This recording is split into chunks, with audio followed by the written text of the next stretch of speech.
الإخلاص في الأقوال والأعمال يا رب العالمين. Amma ba'd. Para bapak, para ibu, para sedherek ingkang mugi-mugi tansah diparingi rahmah maghfirah barokah saking ngarsanipun Allah Subhanahu wa taala. Amin ya rabbal alamin. Alhamdulillah, subuh ini kita masih diberikan rahmat Allah Subhanahu wa taala, diberikan sehat, diberikan afiat, diberikan kesempatan untuk masih beribadah kepada Allah Subhanahu wa taala.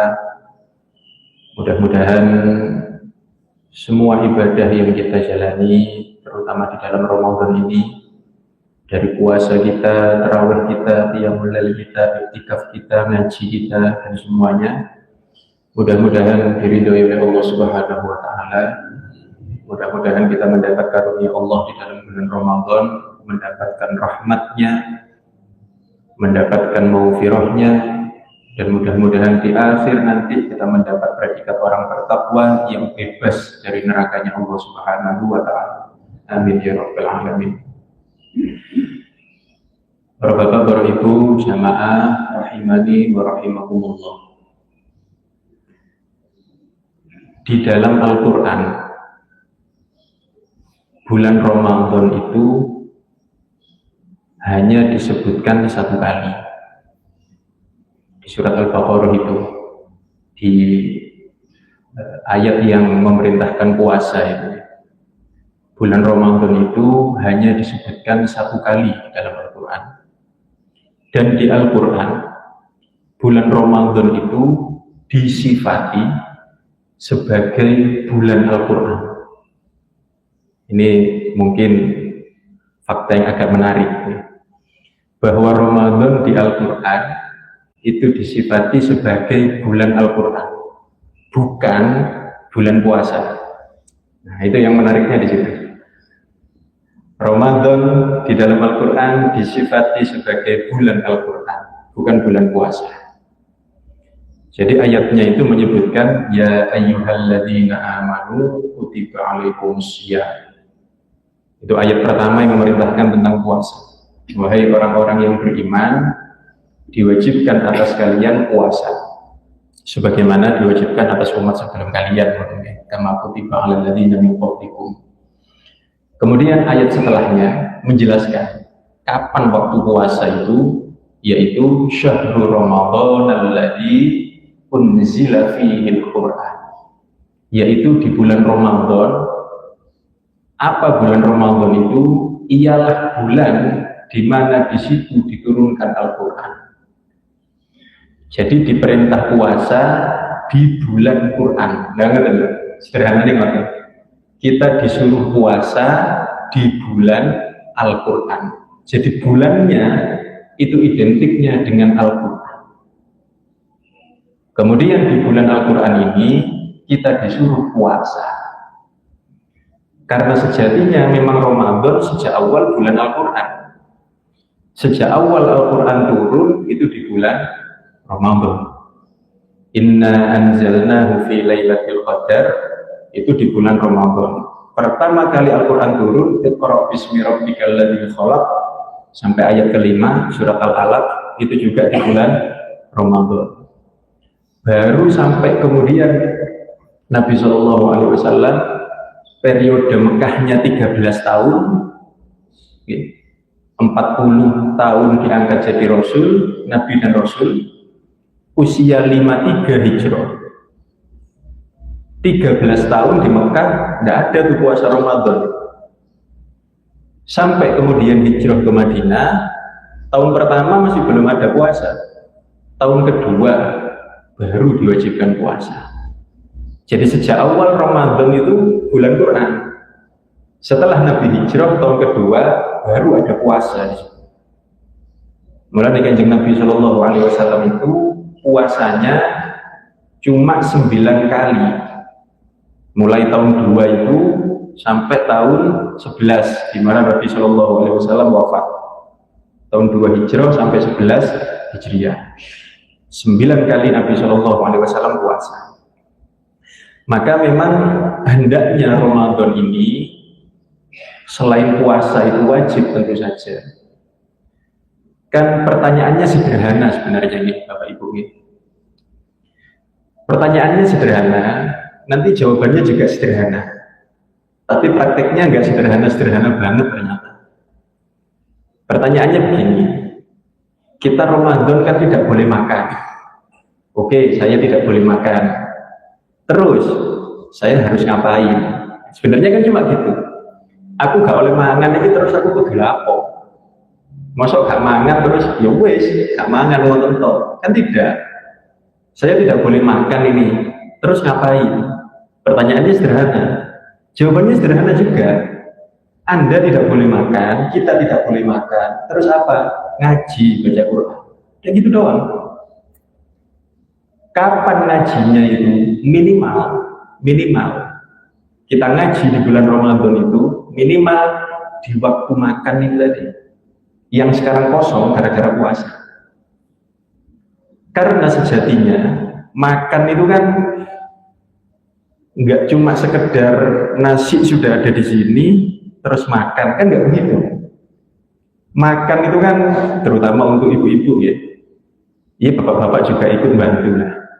Makan itu kan mulai dari belanjanya, mulai juga kemudian masaknya, mungkin sakora-korai barang dan seterusnya. Yang mana sarapan tok itu mulai dari belanja sampai kora-kora ini wow, itu kan bisa 1 jam lebih. Bapak-bapak gimana? Mantun sarapan biasanya ditambah ngopi. Sing rokokan jadi tambah rokokan bisa. Makan siang juga gitu. Sarapan dan makan siang itu kalau ditotal kurang lebih bisa 1-2 jam. Minimal kalau jenengan di bulan Ramadan baca Quran di waktu itu. Mulane mboten saya tidak boleh sarapan ini. Terus ngapain? Ngijoli turu, mboten ngijoli turu. Saya tidak boleh makan siang terus ngapain? Ya scroll TikTok nih. Mboten. Tidak boleh sarapan, tidak boleh makan siang, minimal waktu itu diisi dengan Al-Quran. Itu batas minimalnya. 2 jam kalau apa itu? 2 jam. Ngapunten. Sak gak lancari kula jenengan ngaji. Lek 2 jam itu akeh.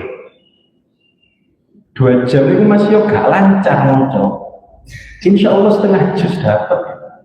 2 jam. Ini gak lancar loh ini. Kenapa malah lek lancar? 2 jam. 1 juz setengah, 2 juz kisoan. Kenapa malah ini sudah tanggal 11. Kalau kita tanya ke diri kita masing-masing sudah sampai juz berapa? Ya jawabannya macam-macam. Wonten sing alhamdulillah sudah hatam 1 kali. Top nih. Baru 10 hari sudah hatam 1 kali. Wonten sing macam-macam lah. Ada yang setengah, ada yang seperempat, ada yang baru mulai. Tidak apa-apa juga. Baru mulai juga alhamdulillah. Minimal itu. Kalau tidak bisa betul, saya tidak bisa ngaji. Maksudnya tidak lancar ya. Ya kalau tidak bisa sama sekali ya senang kepada ahli Quran lah setidaknya. Tapi kan minimal bisa tapi tidak lancar. Kalau bisa tapi tidak lancar, ada opsi yang lain. Napa niku? Jenengan bisa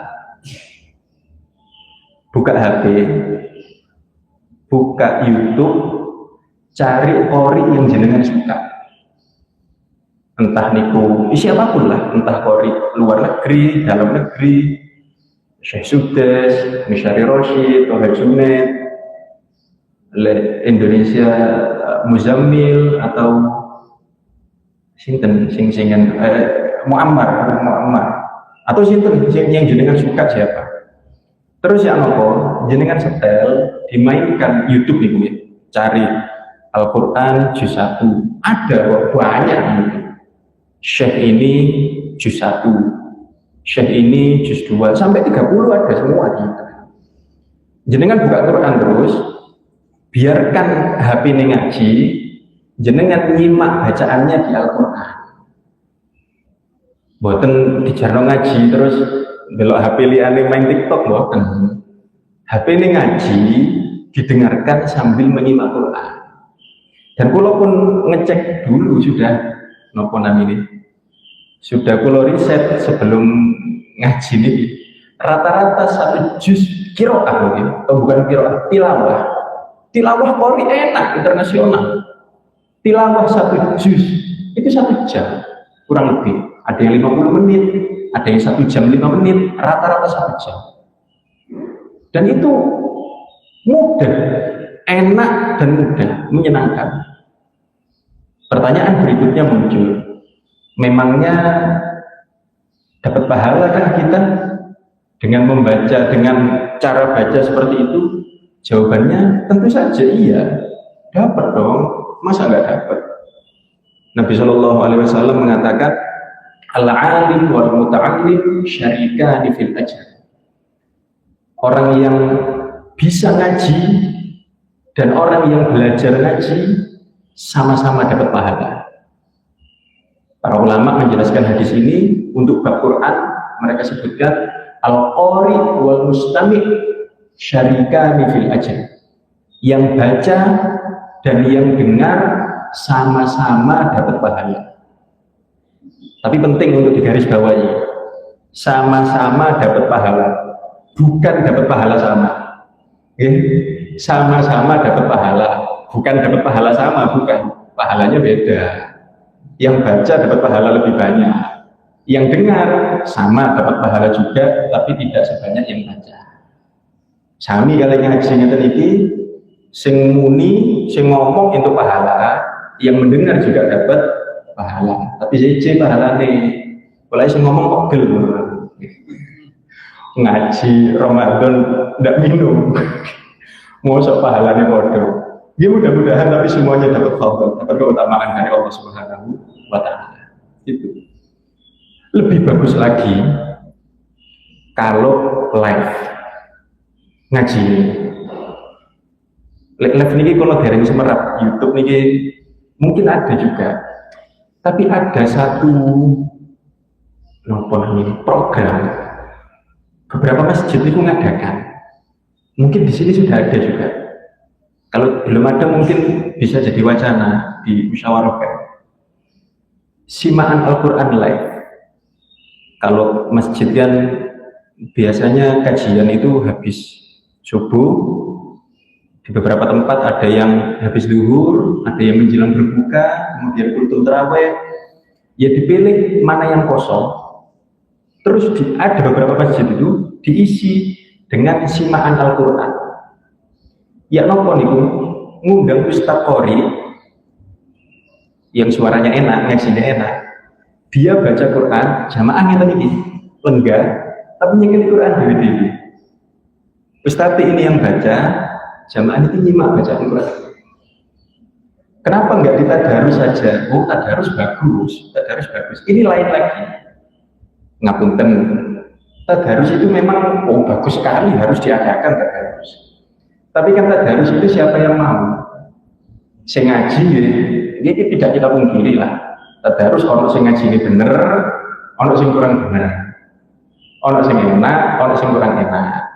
Tajwid yang wonten sing tepat, wonten sing kurang tepat. Ini tadarus. Ini memang tadarus, ayo kita ikut tadarus, ayo. Tapi untuk disimak kadang-kadang nggak betah ruang. Lek tepat sing kurang tajwid ini, lek tepat sing kurang tajwid nggak betah ruang. Kalau kayak Ustaz Qori tilawah tadi 1 jam, entah dibikin waktu duha, entah waktu zuhur, ya kapan di masjid belum ada kegiatan itulah. Di mantan subuh itu kan ada kajian, jadi delay waktu lainnya. Habis zuhur ngundang Ustaz ngaji. Kegiatannya semaan Al-Quran. Satu orang ngaji, lainnya nyemak baca Al-Quran. Niki tatambil ghafilin. Rawa Khalid bin Bashir an Al-Husain bin Ali an Nabi sallallahu alaihi wasallam annahu qala. Baca Al-Qur'an di dalam sholat dan di luar sholat kan pahalanya beda-beda. Istimewanya Al-Quran. Man qara'al Qur'ana fis shalah wa huwa qa'im falahu bikulli harfin mi'atu hasanah. Orang yang baca Quran di dalam sholat dan sholatnya berdiri, kalau mampu berdiri ya, falahu bikulli harfin mi'atu hasanah, maka per hurufnya pahalanya 100 kalau di dalam sholat. Wa man qara'al Qur'ana fis sholati qa'idan, yang membaca Quran di dalam sholat sunnah atau sholat fardu, sholat sunnah qa'idan dengan duduk. Nanti akan kita bahas lagi bahwa sholat sunnah bagi orang sehat boleh dilakukan dengan duduk. Okay.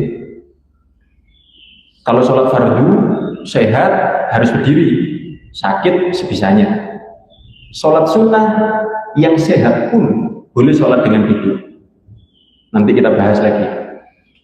Sholat sunnah bisa berdiri tapi kok duduk, maka pahalanya per huruf khamsin hasanah, 50, separuh pahalanya. Makanya kalau sehat bisa berdiri, lebih baik berdiri. Kalau malas berdiri, lebih baik duduk daripada pulang. Daripada tidak melakukan, lebih baik duduk. Wa man qara'al Qur'ana fi ghairi shalah, kalau baca Quran di luar sholat, falahu bikulli harfin asyru hasanat, per huruf 10 pahala. Ini yang dibilang Nabi Shallallahu Alaihi Wasallam, siapa yang membaca Al-Quran per hurufnya dikasih 10 pahala, itu kalau bacanya di luar sholat. Kalau di dalam sholat 100 per huruf. Wa man istama'a ila syai'in min kitabillahi wa huwa yuridul ajra kutiba lahu bikulli harfin hasanah. Adapun yang mendengar orang baca Quran, yang mendengar, maka per hurufnya 1 kebaikan. Yang baca 10, yang mendengar 1, 1/10-nya, lumayan daripada 0 nggak dapat. Timbangannya nggak ngaji, maka dapat 1 ini baik. Nah, ini adalah hubungan kita dengan Al-Quran, ya. Karena ini namanya Ramadan, ya. Ramadan ini kan bulan berkah, tapi segala urusan yang memberi kesempatan untung besar selalu mengancam dengan risiko besar. Oke. Kalau tekankan lagi nih, segala urusan yang membuka peluang untung besar mesti mengancam dengan risiko besar. Orang pengusaha, orang bisnis, jualan lebih gampang nih, dagang. Modal besar, untung besar. Untung besar ini lebih payu, bro. Kalau laku, untungnya besar. Lek gak payu, ruginya juga besar. Mesti pun ngoten. Sama orang dagang kecil-kecilan, jual jajan di sekolah, jual mainan, untungnya nggak besar. Tapi kalau rugi, nggak besar juga. Yang untungnya tipis, ruginya tipis juga. Yang untung besar, ya siap rugi besar juga. Ramadan sama. Kalau untung ya untung besar, rugi nih. Ibadah dan maksiat di bulan Ramadan ini, kaidahnya begini. Ibadah apa yang tidak kita lakukan di bulan Ramadan, di luar Ramadan makin jauh kita dari situ. Itu kaidahnya. Ramadan males ngaji, di luar Ramadan ditambah teman males. Ramadan males, setan dicancang yang males ngaji. Napa malih lek setan ujul.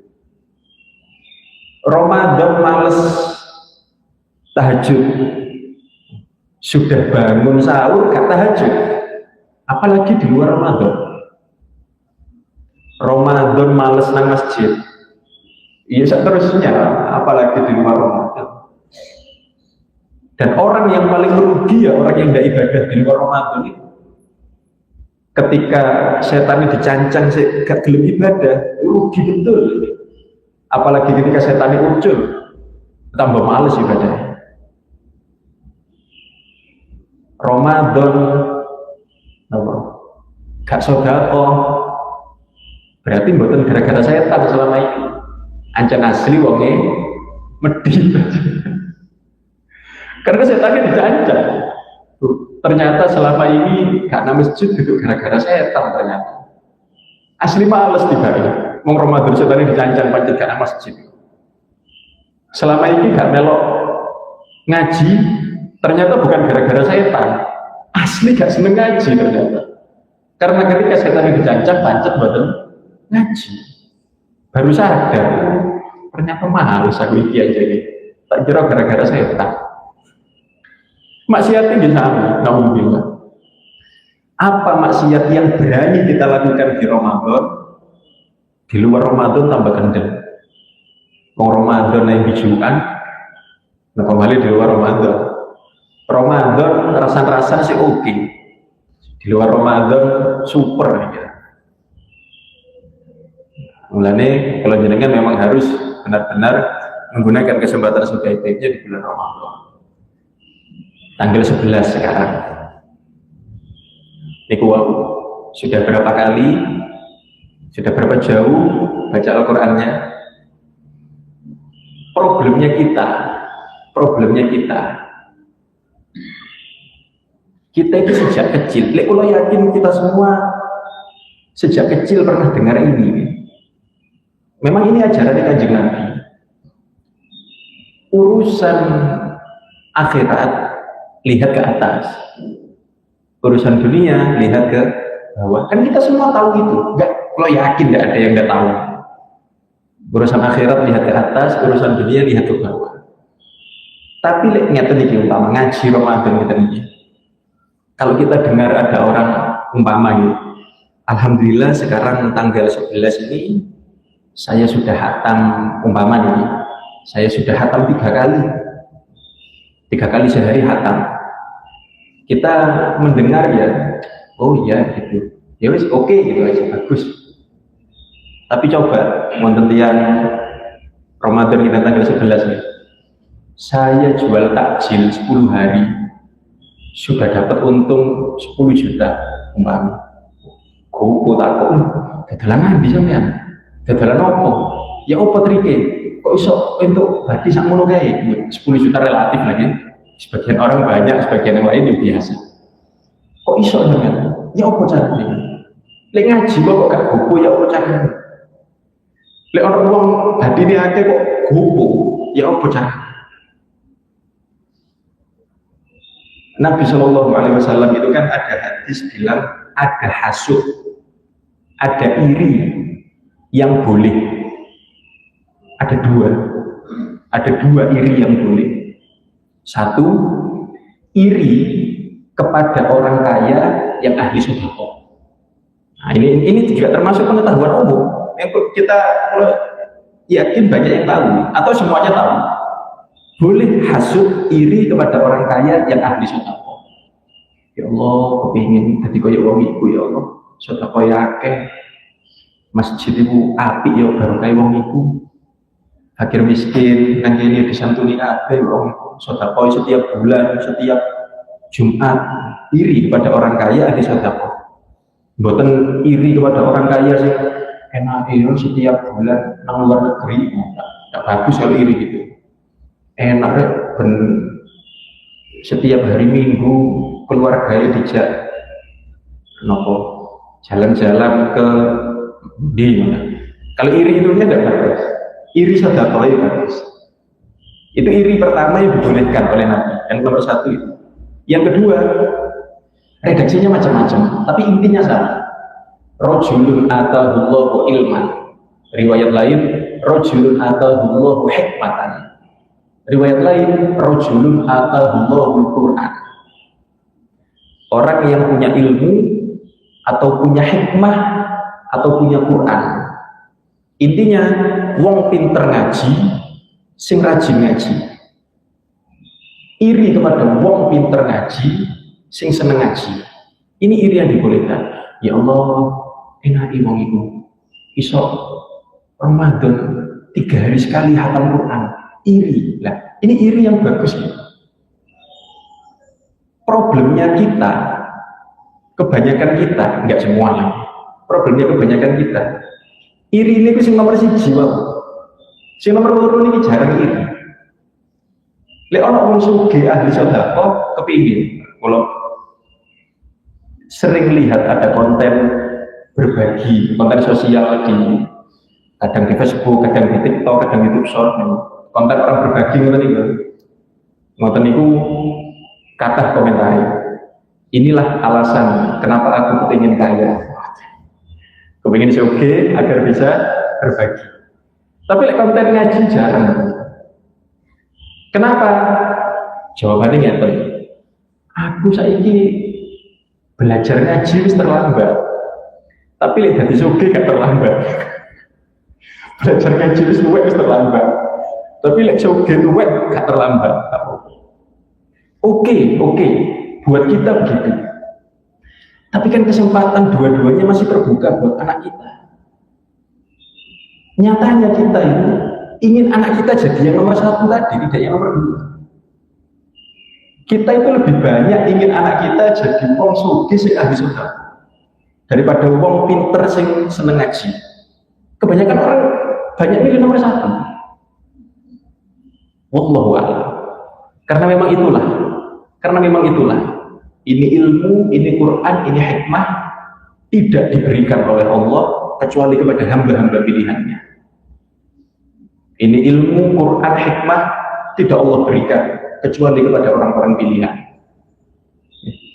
Kalau harta sing muslim dikei, non muslim dikasih juga. Malah orang-orang terkaya di Indonesia, orang-orang terkaya di dunia bukan orang muslim. Tapi Quran ini, ilmu ini, hikmah ini tidak Allah berikan kecuali kepada hamba-hamba pilihan. Karena kalau jenengan, ayo pilihan untuk anak kita, ya tidak apa-apa milih yang nomor 1 tadi. Tapi setidaknya bisa ngaji. Ini mungkin kita merasa terlambat. Wis kadung tuwek, wis kadung lisane, wis kadung gak fasih. Belajar ngaji wis angel.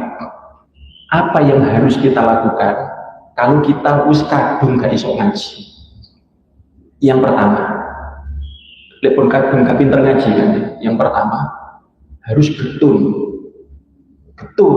nyesel. Mosok gak iso ngaji gak apa-apa. Kadang-kadang kita tidak benar-benar mikir, mosok urip mek pisan gak iso ngaji. Hidup di dunia cuma sekali, mosok gak iso ngaji. Sakjane dipikir teman getun. Setelah getun, apa kemudian yang kedua? Lampiaskan penyesalan itu. Pelampiasannya baik, dalam arti yang baik. Ya nopo? Anakku, keturunanku, ojo sampai gak iso ngaji. Minimal bisa ngaji gitu. Tidak jadi ulama, tidak apa-apa wis. Minimal iso ngaji. Karena memang gitu, ada orang tua gak kepingin anak itu jadi ulama, gak kepingin. Ada memang, kalau akui ada, bahkan yang anak mondok, Kiai Haji Agus Ali Masyhuri Bumi Sholawat, putrane Gus Arya, rencang kulo, bukan rencang lah, tepat lah, kan sami alumni Dalwa sami kali kulo, Gus Arya ini. Ini gue cerita, pondok mereka kan kata anak yang sugih.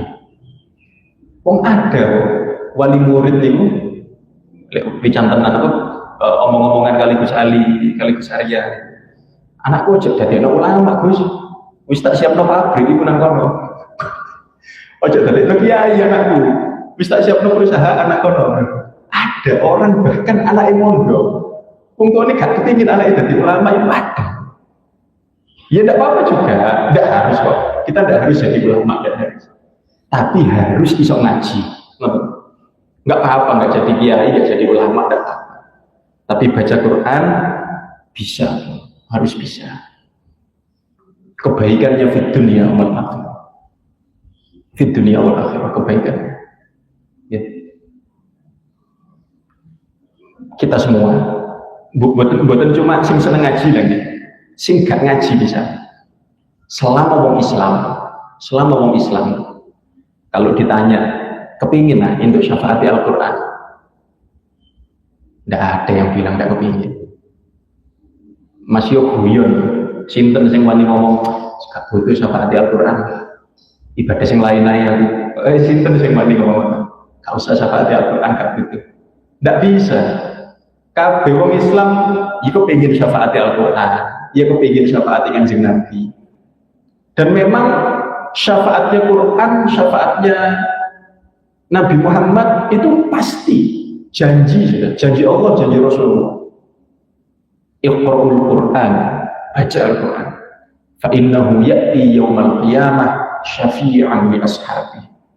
Karena dia akan memberi syafaat di hari kiamat. Buat siapa tadi? Li ashabi, untuk sahabat-sahabat Al-Quran. Jadi kalau cerita sedikit riwayat yang menyebutkan syafaatnya Al-Quran dan syafaatnya anak soleh. Jadi satu riwayatnya. Padang mahsyar, di mana semua manusia dikumpulkan, matahari didekatkan sejengkal di atas kepala. Kita bisa bayangkan di bumi ini, di dunia ini, matahari berapa juta kilometer jauhnya ini. Tapi kalau tepat siang-siang, tepat panas, tidak bisa kita jalan ke sandalan. Panas, tepat panas, padahal jauhnya berapa juta kilometer. Gimana matahari sejengkal di atas kepala. Telanjang, keringetan, banjir keringat. Gimana? Wong kalau jenengan keringet nempel di baju aja, basah keringet, bau nggak enak. Gimana kalau keringat sampai banjir? Ada yang sampai mata kaki, ada yang sampai lutut, ada yang sampai perut, ada yang sampai dada, ada yang tenggelam oleh keringatnya. Itu Nabi Shallallahu Alaihi Wasallam menceritakan, dahsyatnya, menakutkannya mahsyar itu, di mana orang-orang tenggelam oleh keringat. Setiap orang tidak peduli pada orang lain. Bahkan Nabi Muhammad ngasih gambaran, seandainya di situ ada ibu bawa bayi, lalu dia tenggelam oleh keringatnya, itu bayi didekek, didecekkan. Kalau keringatnya. Surat Al-Ma'arij, innahum yarawnahu ba'ida wa narahu qariba. Orang-orang kafir nganggap itu nggak mungkin. Tapi kita orang beriman, wa narahu qariba, kita nganggap itu sangat mungkin. Itu janji Allah Subhanahu wa Ta'ala. Dahsyat dari itu. Menunggu hisab, belum hisab, masih menunggu hisab. Fi yaumin kana miqdaruhu 50,000 sanah. Menunggu hisab lamanya 50.000 tahun. Di Nurul Dhalam, Syekh Nawawi Banten, Syarah Qidatul Awam, orang kafir merasakan hisab, penantian hisab 50.000 tahun. Untuk orang beriman hanya terasa seperti sholat 2 rakaat. Untuk orang yang beriman. Tapi untuk orang kafir munafik menunggu hisab 50.000 tahun. Ya nopo bosan nih 50.000 tahun. Wong kita nunggu 5 menit ngamuk-ngamuk. Janjian jam itu seperempat lagi teko muring-muring. 15 menit ngamuk-ngamuk, apa setengah jam, sak jam. Ya nopo 50.000 tahun. Dan yang penting kita pikirkan adalah di dunia kita hidup 70, 80, jarang sih sampai 90, lebih jarang lagi sampai 100, jarang sekali. Hidup sesingkat itu, kita butuh tempat tinggal, butuh rumah. Gimana 50.000 tahun di mahsyar? Masuk gak butuh tempat tinggal? Masuk kata ngadeg tok nang lapangan, siapa orang betah 50.000 tahun ngadeg tok nang lapangan? Butuh rumah kita, butuh tempat tinggal kita. Ya apa caranya? Bangun, bikin rumah, bawa bekalnya dari dunia ini. Di sini problemnya. Di dunia gawe omah, duwe entek, golek maneh. Di akhirat gawe omah durung dadi duwe entek, golek maneh. Enggak bisa nambah amal di sana. Golek sangune nang kene. Termasuk kalau jenengan kalau kepingin punya rumah di mahsyar itu tadi, banyak sedekah bisa. Sedekah itu termasuk termasuk sab'atun yudhilluhumullahu, 7 kelompok yang Allah beri naungan di situ. Naungan ini enggak cuma pohon ya. Istana yang teduh, yang mewah, dingin.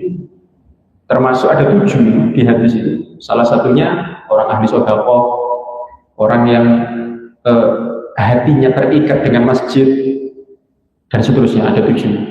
Kapan-kapan lepas momen ini gue ngaji nih, bisa ini fokus Al-Quran, syafaatnya Quran dan syafaatnya anak soleh. Di waktu itu ketika orang-orang panas, malu, susah, ada orang-orang yang Allah beri keteduhan dan Allah pakaikan mereka albasahullahu taja, Allah kasih mahkota yang bercahaya du'u ahsan min du'i syams, lebih indah, lebih terang cahayanya dari cahaya matahari. Ketika orang-orang telanjang, mengapa di sebelah ini, ketika orang-orang itu telanjang, ada orang-orang yang Allah kasih mahkota. Hadisnya cerita begitu, mereka dikasih mahkota. Bajunya gimana? Di hadis nggak disebutkan. Tapi tentu kita maklum dong. Masa ada orang pakai mahkota misalnya muda? Tidak mungkin. Yang pakai mahkota itu mesti seperti raja. Nabi sebut mereka dipakaikan Allah mahkota. Pakaiannya, tidak bisa dibayangkan indahnya. Iri kabeh wong. Ya Allah, sinten niku ya Allah? Siapa itu? Siapa orang yang istimewa itu, diberi kemuliaan seperti itu siapa? Ternyata nopo jawabannya. Itu adalah orang tua yang anaknya ahli Quran. Anaknya ahli Quran. Dek ini gak iso ngaji deh. Dia tidak bisa ngaji. Sing ahli Quran anaknya. Dek ini gak iso ngaji. Allah kasih kemuliaan seperti itu. Syafaati Al-Quran, syafaati anak soleh. Kalau jenengan tentunya hadirin, dua anak sukses, terus kita dibelikan rumah, umpama berapa lama sih kita tempati rumah itu? Paling 30 tahun, 40 tahun. Banggai gak karu-karuan. Wah, omahku ini anakku sih kok. Gak karu-karuan banggai.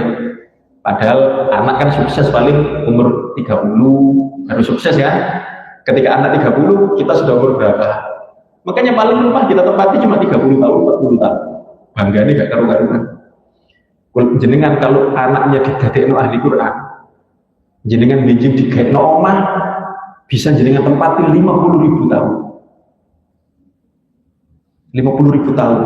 Lek jenengan wonten sing umure 50 hari ini, ngapunten 50.000 tahun itu ping 1000 ini. Lek jenengan merasa 50 tahun wis tuwek, wis suwe urip nang dunya, di mahsyar itu 1000 kalinya ini. Dan itu belum hisab. Belum hisab. Masih nunggu, masih ngantri hisab. Karena hisabnya nanti nunggu syafaatnya Nabi Muhammad baru dimulai. Syafaat Quran dan anak soleh. Bahkan Al-Quran di dalam surga masih ngasih syafaat. Ada hadis yang menyebutkan ada darajatil jannah ka'adati ayil Quran.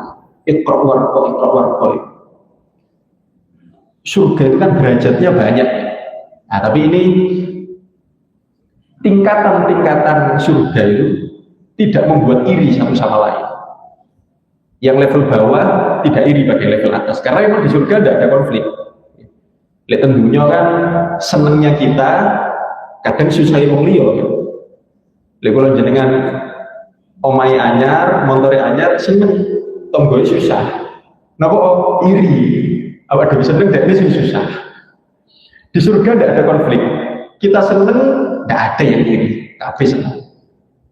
Jadi di surga ada tingkat-tingkatan, tapi tidak ada iri. Tingkat-tingkatan ini menunjukkan kedekatan kepada Allah Subhanahu wa Ta'ala. Dan syafaatnya Quran berlaku di surga. Napa niku? Orang yang masuk surga paling bawah bisa naik tingkat dengan membaca satu ayat Al-Quran. Umpama ada orang, jumlah ayatnya Quran itu kan 6.000 lebih, 6.666 dengan khilafnya ulama. Itu yang angka yang mudah kita hafal. Jumlah ayat Quran, ayatnya 6.666 dengan khilaf para ulama karena hitungan bismillahnya. Ada yang bilang bismillah itu dihitung, ada yang bilang enggak, tapi kurang lebih angkanya 6.000-an. Misal ada orang masuk surga level paling bawah, kepingin naik, gimana caranya? Iqra warqa. Kata Allah, kamu mau naik, silahkan Iqra, baca satu ayat, naik. Oh gitu, ya Allah saya baca Qul huwallahu ahad, naik satu tingkat. Allahus samad, naik turun. Lam yalid wa lam yulad, naik. Lam yakul lahu kufuwan ahad, naik. Sing apal Quran puncak tertinggi. Oh ngapal kabeh. Puncak tertinggi gabung dari Kanjeng Nabi sallallahu alaihi wasallam. Kita berapa banyak, makanya itu kenapa anak-anak kecil dianjurkan ngapal juz amma dulu. Kok mboten Al-Baqarah dulu? Juz amma ayatnya pendek-pendek. Per ayat itu bisa menaikkan level maqam surga. Warattil kama kunta turattil fid dunya. Kata Allah, pelan-pelan saja, santai, diingat sebagaimana dulu di dunia ngajinya. Jadi nanti mushafnya kan saat ini sudah tidak ada, karena di surga sudah tidak beramal kita. Kari ngiling-ngiling, apa maneh ayat sing tak iling ya? Apa maneh ayat sing tak iling? Moro-moro iling. Oh iya, iku napa umpama? Ya ayyatuhan nafsul mutmainnah, lapor. Ya Allah, ingat satu ayat ya Allah. Ayo, setoran. Ya ayyatuhan nafsul mutmainnah, irji'i ila rabbiki radiyatan mardiyah, fadkhuli fi ibadi wa dkhuli jannati. Oke, naik. Nanti berapa lama? Ya Allah ingat satu lagi. Naik. Ya Allah saya ingat lagi. Napa? Bismillahirrahmanirrahim. Kok bismillah? Niki bismillah surat Al-Baqarah ya Allah. Ngono maneh. Satu lagi ya Allah. Bismillahirrahmanirrahim. Kok pancet? Bismillahnya surat Ali Imran. Bismillah terus ya. 114 kali. Dan jumlah suratnya di Al-Quran ayatnya tadi 6666 ya. Suratnya 114. Jumlah bismillahnya 114 juga. Surat Baroah itu kan awalnya nggak ada bismillah. Surat At-Taubah itu kan di awal nggak ada bismillahnya. Tapi di surat An-Naml bismillahnya 2. Paham ya? Jadi jumlah bismillahnya sama dengan jumlah suratnya. Meskipun di At-Taubah nggak ada bismillah di awal, tapi di An-Naml di tengah-tengah ada bismillah. Innahu min Sulaiman wa innahu bismillahirrahmanirrahim. Allah ta'ala alaihi wa sallam. Jadi minimal kalau jenengan masuk surga minimal naik 114 tingkat. Karena hafal bismillahirrahmanirrahim. Bismillah. Mudah-mudahan itu bisa kita ahli Quran. Mungkin putra putri Quran jenengan dijadikan orang-orang yang ahli Quran. Pinter ngaji minimal. Kalau sudah kita wis kadung, iso, ya ayo, kesempatan itu masih ada untuk anak kita, masih ada untuk cucu kita, masih ada. Ya. Eman kalau, apalagi kalau kita punya anak banyak, satu lah dipinter ngaji, masuk ke anak yang pinter ngaji, tidak harus jadi ulama. tidak harus jadi ulama, tidak harus jadi kiai. Paling boten lah, terakhir habis ini tuh sudah waktunya sholat habis ini. Nopo dikorek lagi. Ngaji, ya, di TPG, ngaji di TPG anak-anak kita. Kalau bisa, jangan berhenti ngajinya. Lek durung pinter. Pinter itu semana, paling boten ya, paling boten. Mampu ngaji 1 juz 1 hari. Ya, aku bosan ya ngaji ya. Ayo dites. Bisa nggak sekali duduk 1 jam baca 1 juz? Lek bisa, ya wis tak apa. Ngaji nang omah ae minimal. Karena kalau ten griya kan wonten lari-lari ngaji TPG. Biasanya kalau sudah masuk SMP ngaji ini mandek. Padahal Iqra 5. Padahal ngaji juga baru awal Qur'annya, belum lancar. SMP mandek ngaji. Jarang anak SMP masih mau ngaji, jarang. Ya ini sampai seterusnya gitu sudah. Kalau berhenti sebelum bisa, ya sudah kan nanti kan nggak belajar lagi. Mana ada tiba-tiba bisa sendiri? Tidak ada. Kalau memang belum bisa dia berhenti, ya tidak bisa. Nah eman, kalau tidak sampai, mana meskipun kan SMP, masih SMA, dan ya itulah kita lucunya kita. Kepingin syafaati Quran, tapi lek waya yang ngaji TPG tabrakan ambil les, mesti sing dipilih. Les lek waya ngaji tabrakan ambek pramuka mesti sing dibudali pramuka. Oh, ini lari-lari ngawas ten griya kula dulu. Masuk sakjane ngaji masuknya jam 4. Pulangnya habis maghrib, sholat maghrib sekalian di rumah. Sakjane ngoten jam 4 sampai habis maghrib. Ada anak yang 4:30 baru datang, ada yang jam 5 baru datang. Dari mana nak? Habis les dulu. Kalah ngajinya sampai les, kalah tapi kepingin syafaati Al-Quran. Jadi Al-Quran nih syafaat mbahmu kepingin syafaat tapi gak diutamakan. Ayo oke, eman terutama Ramadan, ayo buat hubungan dengan Al-Quran. Semua kalau mau mulia buat hubungan dengan Al-Quran. Malaikat paling mulia malaikat Jibril karena dia yang bawa Quran kepada Nabi Muhammad. Nabi Muhammad Nabi paling mulia karena Al-Quran adalah syafaat untuk mukjizat untuk beliau. Bulan paling mulia bulan Ramadan karena bulan turunnya Al-Quran. Malam paling mulia malam Lailatul Qadar karena malam turunnya Al-Quran. Pokoknya umat paling mulia umat ini karena ini umat yang Al-Quran turun kepadanya. Hati yang paling mulia adalah hati yang di dalamnya ada Al-Quran. Pokoknya yang bikin mulia buat hubungan dengan Al-Quran, tidak ada pilihan lain. Apapun yang punya hubungan dengan Al-Quran pasti mulia. Mungkin kita bisa kedap di Quran, keturunan kita, keluarga kita, mudah-mudahan kita semua mendapatkan syafaat dari Al-Quran. Amin ya Rabbal alamin. Cekap ya Bapak Ibu ya. Sudah waktunya dulu. Monggo yang mau sholat di masjid, yang mau sholat di rumah. Bismillahirrahmanirrahim. Allahumma sholli wa sallim wa barik ala sayyidina Muhammadin wa ala ali sayyidina Muhammad. Walhamdulillahirabbil alamin. Allahumma arzuqna fahman nabiyyin wa hifdzal mursalin wa ilhamal malaikatil muqarrabin. Allahumma aghnina bil ilmi wa zayyinna bil hilmi wa akrimna bit taqwa wa jammilna bil afiyah ya arhamar rahimin. Rabbana atina fid dunya hasanah wa fil akhirati hasanah wa qina adzabannar. Wa sallallahu ala sayyidina Muhammadin nabiyil ummi wa ala alihi wa sahbihi wa baraka wa sallam. Walhamdulillahi rabbil alamin. Subhanakallahumma wa bihamdika asyhadu an la ilaha illa anta astaghfiruka wa atubu ilaik. Allahumma waffiq ila aqwamit thariq wa lafu minkum. Assalamu alaikum warahmatullahi wabarakatuh. Allahumma sholli